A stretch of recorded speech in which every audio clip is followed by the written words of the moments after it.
Hello again, everybody. Welcome back to We Watch Shudder Day 2. 31 days of Shudder in October. If you don't know what's happening, go listen to yesterday's episode. We explained the whole thing. I'm not going to go through it all again. No. We got 31 episodes in October. We're going back through Shudder exclusive and originals that came out before I just said I wasn't going to do this, and now I'm doing it. What is wrong with me? Anyway, that's what we're doing. We're going through movies that came out before we started the podcast. You see how it goes. Today, my name is JD. Who's here with me? It's me. It's Michelle. Hi. Hello. It's always Michelle. It's always me. It's never not going to... Well, I guess I can't say it's never not going to be Michelle. Maybe one of these days we'll have a guest host filling in. Who knows? But it'll still be me. It'll still be Michelle. Yes. So today we are talking about a film that was released on Shudder, I want to say in 2016 or 2017. Originally was released, though, in 2005, but never available in any legitimate means here in the United States until it got its exclusive Shudder release more than a decade later. This movie is called Noroi, the Curse. And as far as I know, Noroi means the curse, so the title is The Curse, the Curse. Extra scary. Say it twice. Extra scary. So as we do, I'm going to go ahead and hit you with the Shudder website synopsis on this film. We'll talk about our spoiler-free thoughts so you can get an idea of just our basic impressions of the film, and then we'll tell you where we're going to get into the spoilers, so if you want to see the movie first before we do that, you'll have a chance to do that. Here we go. Noroi, the Curse. Sadako versus Kayako, which is apparently a movie. That movie's director, Koji Shiraishi, helms this highly praised, riveting, found-footage horror must-see. Noroi takes the form of a documentary by a prominent paranormal journalist named Kobayashi, who went missing shortly after completing it. What begins as an investigation into strange noises soon evolves into the chilling mystery of a demonic entity named Kagutaba as suspense and terror build steadily to a heart-stopping finale, a Shudder exclusive. Michelle, you know how we do it. Hit us with your spoiler-free thoughts. My spoiler-free thoughts are that it's found footage and it's demons, and you can't go wrong, and I really, really liked it. And I did not know any of the hype around this film before I watched it. It was a random watch. Then it had so many different new elements I had never seen in a horror movie before, and I really, really liked this movie. This was so fun. Okay, so there's Michelle's spoiler-free thoughts. Here's what you need to know about JD and found footage films. This being released in October, but recorded in March, behind the curtain there. You may already know this about me, but when it comes to found footage films, I am not typically a fan of found footage horror at all, but the few found footage films that I do enjoy, I absolutely love, and this is not one of them. Oh my God. This movie is so boring. It's just dull as... Here's how boring this movie is, Michelle. I'm going to be fully honest with everybody. I fell asleep watching this movie twice. Twice. This movie is dull as a hammer. Oh my God. I didn't have a good time watching this movie at all. Wow, what a it's 2 hours. It's 2 hours. It needed to be longer. Life I will never have back. I mean, to be fair, I've wasted 2 hours of my life on worse things. To be sure, but there was. I'm doing a thing where I'm trying to force myself to say good things about stuff, even stuff that I didn't like, to try and find something good, and I'm really going to struggle on that as we dig into this. So, how many skulls, Michelle? How many skulls? I'm going to give it 4. Well, I come down on a solid 1.5 skulls. Oh, okay, so got the half. So 5.5 cuts it down to 2.75 skulls. Yeah, and that's still way higher than this movie deserves. Oh my God. Yesterday we did Prevenge, which I loved, and Michelle hated. And I would rather watch this movie twice. We have flipped it. All right. For those of you who now want to go watch the film before we dig into anything spoilery, this is your opportunity to do that. Pause the recording and come back when you're done. For the rest of you who just want to hear us talk about it, here we go. Michelle, tell me what about this movie was there to like? Please explain it to me. I have to start. But yesterday, according to what they know. We literally recorded the Prevenge episode 20 minutes ago, and we just rolled right into Noroi. Behind the curtain. Right. So, on the... 20 minutes ago when we were recording this, 6 months ago when you're listening to this. Anyway. In the past. When we did the Prevenge episode, I had to start by explaining how much I hated it. I think you need to just tell me how much you hate this movie, because... I figured you wouldn't like it, but I'm still surprised. Okay, so first of all, yeah, it's found footage movie, but the footage is so shitty quality that it hurt my eyes to watch the movie. It looks like a bunch of home videos, which I get is the point, but it also didn't need to be 2 hours of shitty home videos. What else did I not like about this movie? Here's the basic plot of this movie. A bunch of nosy neighbors fucked around and found out. That's what this movie is about. Some people who couldn't mind their own goddamn business got into somebody else. And granted, the other people's business they got into was a lady who kidnapped some kids and was feeding them aborted children to appease a demon of some kind. Yeah, I'm not saying those are good things. I'm saying maybe mind your own business and you won't all end up dead too, is all I'm trying to say here. The movie, there was nothing about it that scared me at any point whatsoever. At no point was I even remotely terrified. The effects were, here's what this felt like to me. This felt like somebody made a movie out of one of those Ghost Hunters TV shows, which are bullshit. Now, granted, you actually see some things happen in this one. I thought the effects were fucking terrible. Pardon my language, but I really did not enjoy this film. I'm starting to think maybe my 1.5 was too many nice skulls. Because I don't know if I'm going to ever find anything that I really enjoyed or even anything singularly nice to say about this movie. I hated every minute of it. I did not have a good time. Plus, you made me read. I had to read the whole movie. I'm kidding. Subtitles are fine, but I figured as long as I'm bitching about everything else. No, it turns out, oh, geez, there's a special effects shot at the end where you see what I assume are the ghosts of aborted babies crawling towards this psychic girl. Also, it's a weird conglomeration of so many different Japanese horror tropes that I don't know, man. I couldn't get into it even a little bit. If I don't stop now, I'm just going to start saying the same things over and over. Frankly, I'm mildly upset you made me watch this pile, and I don't know if I can forgive you.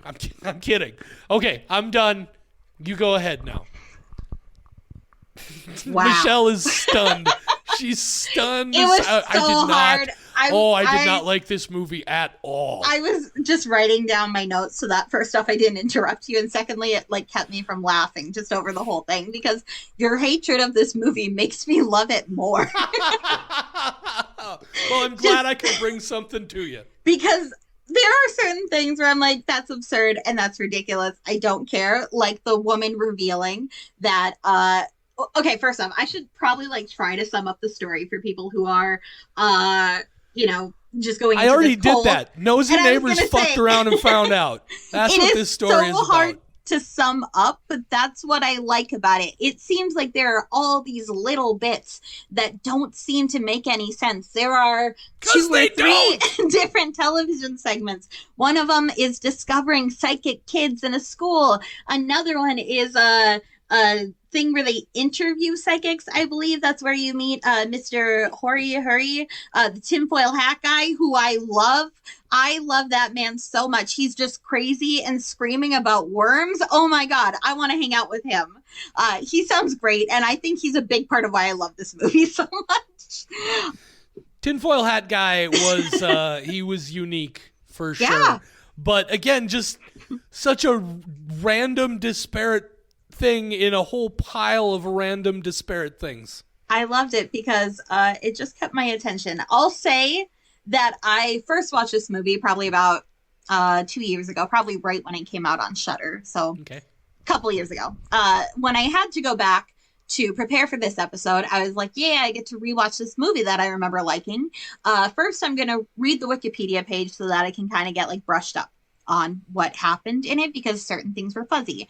So I went and I read the Wikipedia page and I was so confused because I went, what is happening? So the Wikipedia page just kind of does sum it up very well. But I went, oh yeah, I remember all these. And then I watched the movie and I went, yeah, no, the Wikipedia page is 100% accurate. And I still love it. It's so all over the place. And I just really loved that. Here's another thing that I thought of that I almost forgot to mention. Okay, so this guy who's the main character of the film, Kobayashi. Kobayashi's a paranormal investigator. I don't even care what you're an investigator of. He's an investigator, right? Mm-hmm. He didn't remember that the lady from the beginning of the movie's name was Ishii until he sees her again later in the movie. Like, he didn't immediately say when he found out that family's name was Ishii, he didn't immediately be like, oh, that's the lady from the beginning of the movie. He was shocked by it was like, oh, and he gets there and he's like, oh yeah, her name was Ishii. Oh, that makes sense. This guy shouldn't be investigating anything, let alone the paranormal. I mean, I'm also very I'm bad glad his with house names. burned down is what I'm saying. Hold up. So that ending is phenomenal because the house burned down because his wife was possessed and lit herself on fire and then became unpossessed just long enough to suffer. That is so hardcore. Okay, but why? I don't have to know why. That's why I like this movie. So there is no explanation. Nothing in this movie follows from anything else. It's just I don't know. I love it for that reason. Like, why do they fall asleep and then they string together knots in a rope? Why does that happen? We never find out. It's the unknown. I love it. It's all references. Yeah, and to be fair, it does have a little bit of a thread tying it all together. And in fact, I did think of one thing to be positive about this movie that I actually, I mean genuinely, I just got so caught up in my rant that I forgot what my one positive thing was. The way the movie is structured, I really enjoy. It's a throwback to a much older documentary style. There's not a narrator. In fact, very similar in style to a found footage film like The Blair Witch Project, in that, like, there are very few transitions. This is just an assembling of clips in a chronological order. There's a narration at the beginning that sets the story, and then a narration at the very end. But then it's just like you get a title on the screen and it shows you the date and the location, and then you watch a clip, and then you get a date and a location and you watch a clip. You're expected to just piece it together this way, like you're watching stock footage. You're not watching a movie. It's like you're watching the way they put it all together for a courtroom to just watch how it all plays out as factually as possible. And then also the movie just ends. There are no credits. It just ends. And that is the one positive thing I took from it, is I thought the way they put it together, I wish they had as much concern for the cameras they used as they had for the way they edited the movie, because the movie looked like crap. It just looked terrible. Okay, hang on. You are giving conflicting opinions here, sir.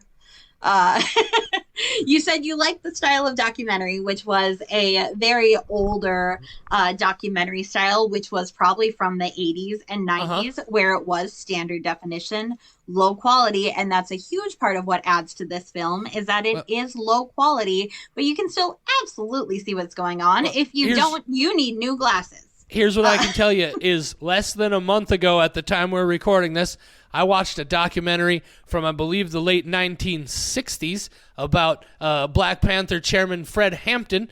And that was assembled exactly like this movie is assembled, just a series of clips with headings in front of them, all shot on 16mm film. I could see everything clear as day.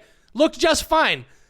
So this movie may have been happening in the 90s. It didn't have to look this bad. I'm not saying it had to look like a slick modern thriller. I am saying I'd like to have been able to understand half of what was happening on screen. I think you were just too distracted by having to actually read. That you did not look up from the words to see the... I'm just saying you were so focused on the words that you did not actually look up and go, wow, I can see faces, because I could very clearly see things. I couldn't see faces. I saw the little boy's face at the end where it turns into the demon face for just a moment. Stupid. I thought that was a mask. Is that actually the demon's face? Because yes, now yeah. I The idea was because he's like face is all covered in blood because the dude just cracked it in with a rock. But yeah, it briefly morphs into one of those weird, the same sort of face that the girl drew on the paper in the psychic scene, and it's not the mask. The lady in the original ritual who went crazy, she was wearing a mask. Yes. But the mask is a representation of the actual demon's face. I see. I just tricked you. What it ultimately looks like is one of those weird shaky head forest spirits from Princess Mononoke. I don't know if you ever saw that, but yes, you just fell into my trap. You said it was so low definition, but you were just able to argue whether it was a mask or his actual face and what exactly it looked like. Ha-ha! I can tell you, sir. no, see, after the movie was done, I went and looked at still frames from that scene because I wanted to see what it was. All I knew was something happened there, and so I went and checked it out, and it's. Oh, you liked the movie enough to go Google it, huh? Huh? I hated the movie enough to Google it. I don't know. That's what I can tell you. I liked that it was so bonkers, and it was different TV shows at the beginning that strung together. Suddenly, you realize these different shows have a connection. Mr. Hori is just like batshit insane, and I want to see him in every horror movie going forward, just screaming, "Kana!" Just no meaning to the rest of the movie. I really enjoyed him. There were parts that slowed down a little bit. There were never any parts that I found boring. I really fell into the documentary, like getting information from this. Twice. I wish I could properly say what I love. I also think I was very creeped out when they got possessed. I was not scared, but her sitting like on the boat, like just not moving, that's scary. And I think I'm also scared by that because like when somebody's quiet and they're not talking to you, are they mad at you? Like were they fighting on the boat? Maybe, who knows? I think what would have been crucial to me finding those moments tense or creepy is if the entire rest of the movie leading up to that had gotten me involved in any way, shape, or form whatsoever. As I mentioned, there are limited found footage movies that I love, but the ones I do love, I really, really, really do love a lot. I still feel like Blair Witch Project is a landmark film. I check that out still every couple of years.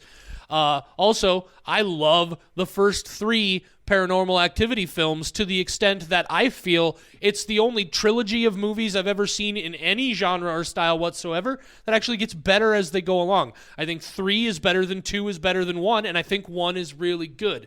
But again, a lot of the same ideas in those movies and a lot of the same execution techniques, but because I was more drawn into the story and the way it was playing out, I found those things a whole lot more. I thought it was way more atmospheric. I could understand what was happening on the screen.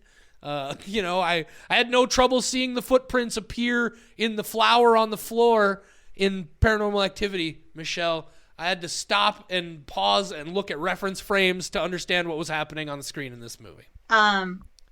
I'm just surprised that you think Shrek was not also a movie that got better with the original trilogy. I don't think I've ever seen better than Shrek the second. 3. You need to see that because the second one is definitely better than the first, and the third one is definitely better than the second. I know I've seen the first 2. I don't know how I feel about whether they got better. I'm not even saying that. Like, ironically, I legitimately love Shrek. Oh. Okay. So the curse was watching the curse. Michelle gives it 4. I give it 1.5 on account of some interesting editing. I realized I also can't debate you because you just start screaming. Not on this one. I know. There will be other movies where we'll be able to have a fun back and forth. This is I one know. where This one I'm like, maybe I can. I was like, nope, just get a quick quip in and then just let it be. Let him go. Eventually he will tire himself out and take a third nap. Oh. I don't think I even realized how much I disliked this movie until I started actually talking about it. It was very cathartic, though. I feel much better now. We've got plenty of actually really good movies coming up in the next 4 weeks. Yes, we do. Oh, I hope so. There are some gems coming up. Some real I hate winners. all of them. You hate all of them? All of the remaining 29 movies. Everyone. Yeah. Oh, we may have done this wrong. All right, guys, we're gonna put a capstone on this one for today. Make sure you checking us out here. We watch Shudder every day for the rest of October. We'll have and we are still gonna do our regular new release episodes on Thursdays. Just doing the throwbacks on every other day of the week for the rest of the month. Keep your eyes peeled. Keep listening. Tell your friends. I think you got anything else to say about Noroi the Curse, Michelle? I wish I had been better able to verbalize what exactly about this movie tickles my fancy, but I can tell you I do have a fancy, and this movie did tickle it. I feel like what tickles your fancy is you watch this movie and you literally said JD hates this. I love it. I'm going to torture him with it, and now you're thrilled that you were successful. 5 years ago when I watched this movie, I went, yeah, I'm going to force JD to be on a podcast just so we can talk about this. Right, a podcast that will be his idea, no less. I'm gonna. Thought. That's why she started throwing me these conversations about these movies. She's real slick. Playing that long game better than the bunker game. Throw that. Oh, you remember that one, the bunker game from way back in the beginning, the very first episode when it was not October. Yeah. Okay. Nazis in a bunker. All right, guys. Thank you again very much for listening. We'll be back again with another title tomorrow. That's all for now. Say goodnight, Michelle. Good night, Michelle.